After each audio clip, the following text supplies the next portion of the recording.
So ngayon po mag-grocery kami. Magkano yung budget natin? Yan. So yung challenge natin is kailangan 1.5 lang yung magastos natin. Yeah, let's go guys.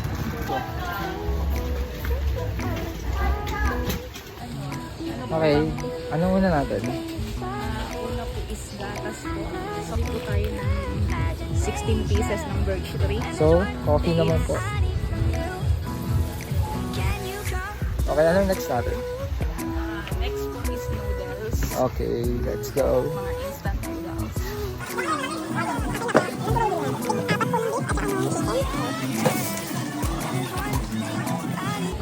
Sardinas. Ikaw? Sardinas. Go. Hindi ng soft drinks. Go, ano ba gusto mo? Alam ko yun po kasi pa rin kami ni Eh, ngayon, hindi lang tayo. Go na lang. Thank you po. Thank you. Magkano na ba yung computation natin? So 800 lang po. Okay guys, nasa 800 na to ah.